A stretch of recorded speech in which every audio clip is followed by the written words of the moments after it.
welcome back to It's the Growth for Me. My name is Tracy Landu, and on this channel we speak about all things personal growth, creativity, adulting and more. In today's video I'm going to be talking about all the lessons I learned in 2020. So we're coming towards the end of the year, and yesterday I was journaling and reflecting on the year and how it's been. I know a lot of us want this year to be over already. We're waiting for 2021 to come. Some of us have started creating our vision boards already, but I think it's really important to evaluate where you are so you know where you're going and you know what things to work on so you can start planning 2021 from there. Speaking of fresh starts and new beginnings, I've got my detox drink here with me, which is made from milk, and a detox powder from INNERMOST, which is a fitness and wellness brand that focuses on targeted nutrition for the body and mind. The detox booster powder is made from all natural ingredients. It's formulated to target free radicals, maintain a healthy pH balance and support your immune system, as well as giving you a healthy glow. It's also vegan, gluten-free, lactose-free and soy-free, so it's suitable for most. If you're looking to detox over the Christmas holidays as I am, I would definitely recommend trying this detox powder. As an INNERMOST ambassador, I love what they stand for, and you don't have to be a fitness junkie to use their products. It's all about working on specific areas of your health, whether it be building muscles, gaining more energy, or sleeping better. They're all about embracing your uniqueness and empowering you to perform at your highest, as well as being the best version of yourself from the inside out. For me in 2021, I'm definitely aiming to take my health and fitness more seriously. So if you're on the same journey and looking to improve your health and fitness, or you have any of those goals, then I definitely recommend checking out their full range, and you can use my code Tracy-10 for 10% off all INNERMOST products. So the first lesson I learned in 2020 is that we plan but God decides. I feel like 2020 has been such a big plot twist. It's actually just been crazy. It's been tragic, trifling, treacherous, tumultuous. No one expected 2020 to turn out the way it did, especially because I remember at the end of 2019, everyone was like, yes, 2020 is my year, 2020 year of clarity, vision, 2020 vision, all of this, all of that, and it really was like the complete opposite. We've all been somewhat affected by the pandemic, whether it be financially, spiritually, emotionally. We've been down or we've lost a loved one. For me, it's definitely helped to see what's important in life, what I should be prioritizing, what I should be valuing the most, and I think it was actually quite necessary, as much as we've gone through so much adversity during this year. Having said all that, God has a plan for everything. You may not be able to see or know the reasons why we've gone through what we've gone through, why the world has gone through what it's gone through. In Proverbs 16 verses 9, it says, "A man's heart plans his ways, but the Lord directs his steps." God will bring us through it all, and we can trust in him to keep us during these times. So the second thing I've learned this year is about what friendship truly means to me. For me, it's all about reciprocity. It's about growing together. It's about loving one another. And it's about being there during the tough times, not just the fun times, the turn up times. It's about being there holistically as a friend and pouring into one another the same way you want to be poured back into. I've also learned who to call a friend. For me, the title holds value, and it's not something that I take very lightly. I think it's important to have different types of relationships when it comes to, friends and people that you associate with. For example, there's some people that you go out with to have a good time. There's some people that you talk about your goals and dreams with and you build with and plan with. And it's just important to realize everyone's place in your life. Super important to have boundaries for yourself and for others, and to enforce those and to not apologize for it at all. Giving too much of yourself sometimes can be quite draining, and it's important to know how to allocate your time, your resources, your money, your energy, so that you're not drained out and that you can also be there for people properly and in the full capacity that you need to be. I think people should respect your boundaries, but most importantly, you should respect your boundaries and stick to them so that people know how to treat you. The fourth lesson I've learned is that consistency can truly change your circumstances. This year I set a challenge for myself, and that was just to create regardless of any fear that I had, any ideas of perfectionism, removing all procrastination, or any judgments that I had towards my work or that I thought other people would place upon my work. And I did just that. So whether it be creating YouTube videos, whether it be posting on my Instagram and starting up the It's the Growth for Me brand, I definitely learned that being consistent builds momentum, and you get to see results from that, which is really rewarding, and you love doing it even more, and you just feel fulfilled doing what you love to do. Another thing I've learned to do is to always carve out time to do things that I love to do. Whenever I was stressed or just, going through it, I did certain things that helped me to get out of that mindset. So one of those things for me is dancing. So I love dancing. Another thing I love to do is just writing, and I love taking walks. So I think definitely having a list of things that you like to do whenever you're down, even if it's you just writing it out and going back to that list whenever you feel like you just need a break, you just need to be yourself again. I definitely recommend doing that and carving out time to do the things that help you feel more like you. So I run a bespoke hamper business with my sister, which is called T&CSweets. This year I learned it's important to build a strong foundation for your business so that it can withstand any issues and obstacles that it faces, for example, a pandemic. Cycles repeat themselves until you do something about it. So for example, if you're someone who starts projects and you never finish them, then that will continue happening until you learn to do something about it and learn to finish it and see it right from the beginning to the end. Otherwise, you'll just keep experiencing those same problems. Woo! Protect your peace, protect your peace. I just have to repeat it again. Protect your peace. Protecting your peace is just a non-negotiable, and it has been this year. With everything that's happened with the Black Lives Matter movement, with the death of George Floyd, it's actually been a lot to process.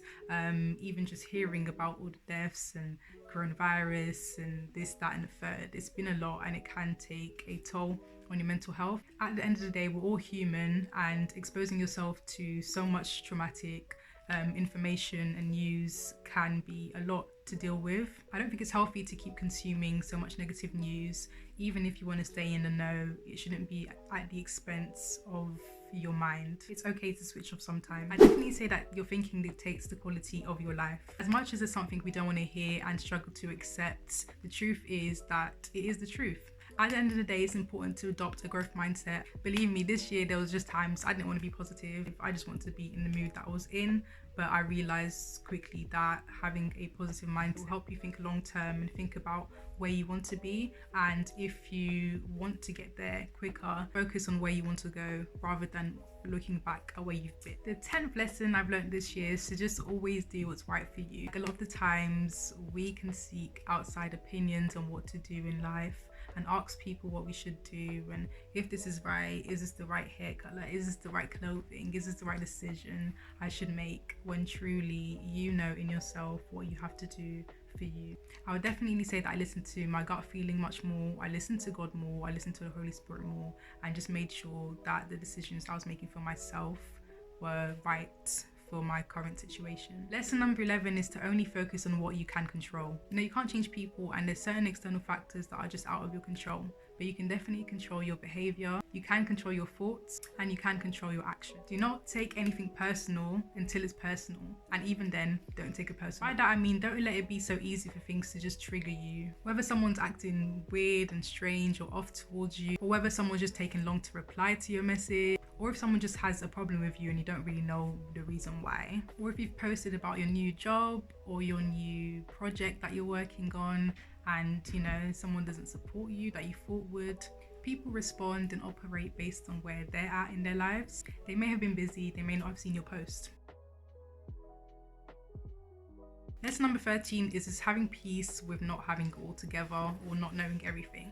Okay, to not always be in the know and to be trendy and to be the standard of beauty and to know every song, every meme, every lyric. Like, it's actually okay sometimes to not know everything. Lesson number 14 is, sis, pay off that overdraft on your student bank account, because why are you £1,500 in debt and then there's interest added on top? It's just not making sense to me at all. So you go in and you open up your student bank account and you take out the maximum that they can give you, and then when you are finally finished your degree, you have to pay that back plus interest. So I definitely say start your saving goals early, start paying off that overdraft early, and start implementing those financial habits from now. Lesson number 15 is that university is not the be all and end all. And you know, you can graduate university and it's not guaranteed that you graduate with a job.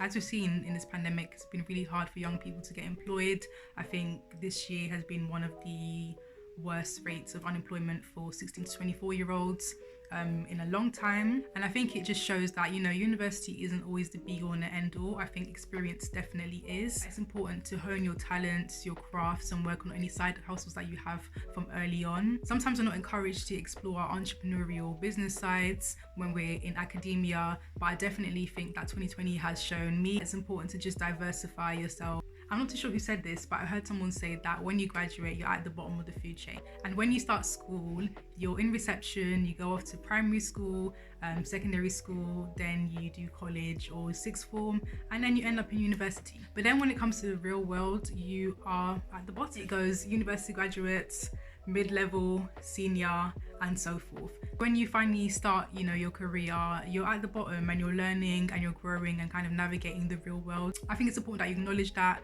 and you work on building yourself up to continue being a student of life, continue growing, continue learning, and just understanding that it won't always be straightforward, but you can definitely get there. Carrying on from university, I definitely say that it's okay to not know what you want to do after you graduate. For some of us, the post-uni blues are real, and postgraduate depression is also real. You feel like I've completed this part of my life, and now what do I do now? Like, it's all in your hands. You're really an adult, you're really responsible for yourself, you really have to make your own money, you really have to make your own decisions. And sometimes that can be hard to cope with and deal with, especially when we've been supported through everything we do in our education and even at home with our parents. For me, I definitely learned not to be hard on myself and to realize that these are just real emotions that a lot of other people are going through, and that I'm not alone in this. Number 17 that I've learned is that it's important to be vulnerable and to welcome the feedback from people whose opinions you truly value. Sometimes you don't see yourself as well as others can see you, and if you want to grow, it's important to welcome their feedback,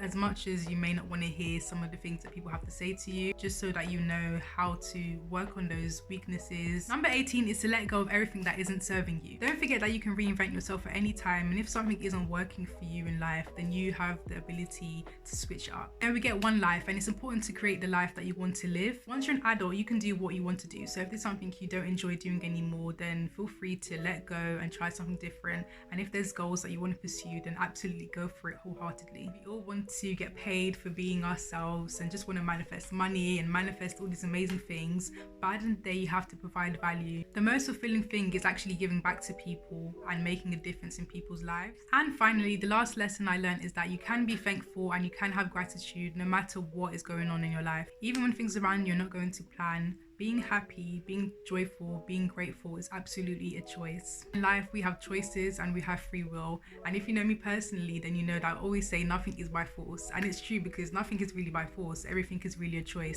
So it's up to you to decide who you want to be and how you want to feel in the moment.